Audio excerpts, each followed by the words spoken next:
Assalamualaikum warahmatullahi wabarakatuh. Dalam video kali ini saya akan memaparkan hasil analisis tugas mata kuliah Civics Pancasila dengan judul Pelanggaran HAM Tindak Kriminal dalam Lingkungan Keluarga. Di sini saya mengambil contoh kasus seorang ibu muda yang menggorok leher ketiga anaknya. Menurut informasi yang beredar di media, diketahui peristiwa ini terjadi di daerah Brebes, Jawa Tengah. Peristiwa ini merupakan suatu tindak kriminal dan pelanggaran HAM dalam lingkungan keluarga. Sebab hak anak dalam keluarga berupa hak mendapatkan kasih sayang, hak bertahan untuk hidup, dan hak lainnya yang memang harus dimiliki dan didapat oleh seorang anak dari keluarganya. Peristiwa ini juga dikatakan tindak kriminal karena berupa suatu kejahatan atau perbuatan yang melanggar hukum, di mana negara Indonesia adalah negara yang berpayung hukum. Semua perbuatan yang melanggar hukum akan dikenakan sanksi sesuai dengan peraturan undang-undang yang telah ditetapkan. Undang-Undang Nomor 26 Tahun 2000 adalah undang-undang yang mengatur tentang hak asasi manusia. Dengan lahirnya Undang-Undang Nomor 26 Tahun 2000, maka penyelesaian HAM kasus besar dapat diselesaikan atau dilakukan di lingkungan umum. Adapun Undang-Undang Republik Indonesia Nomor 26 Tahun 2000 Pasal 7 menjelaskan bahwa pelanggaran hak asasi manusia yang besar meliputi poin A, kejahatan genosida, dan poin B, kejahatan terhadap kemanusiaan. Dan dalam Undang-Undang Republik Indonesia Nomor 23 Tahun 2004 Bab 3 Pasal 5 menjelaskan bahwa setiap orang dilarang melakukan kekerasan dalam rumah tangga terhadap orang dalam rumah tangganya dengan cara poin A, kekerasan fisik, poin B, kekerasan psikis, poin C, kekerasan seksual, dan poin D, penelantaran rumah tangga.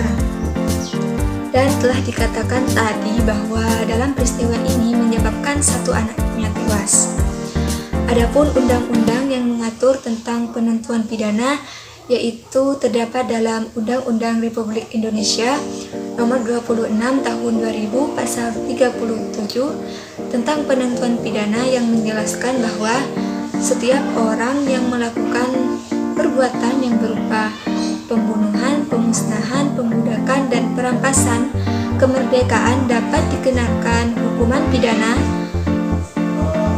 mati atau penjara seumur hidup atau hukuman pidana penjara paling lama 25 tahun dan paling singkat 10 tahun.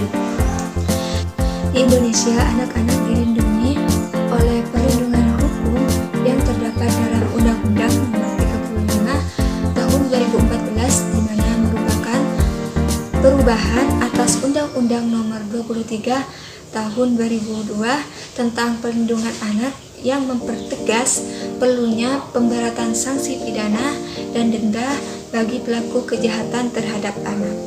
Hal ini dilakukan untuk memberikan efek jerah sehingga tindak kriminal dapat berkurang. Negara Indonesia memiliki dasar negara yaitu Pancasila. Pancasila merupakan pedoman bagi masyarakat Indonesia.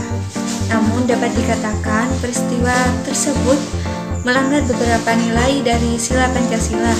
Yang pertama yaitu berupa sila kedua yang berbunyi kemanusiaan yang adil dan beradab, di mana kita sebagai manusia tidak diajarkan untuk menyakiti atau bahkan membunuh sesama manusia.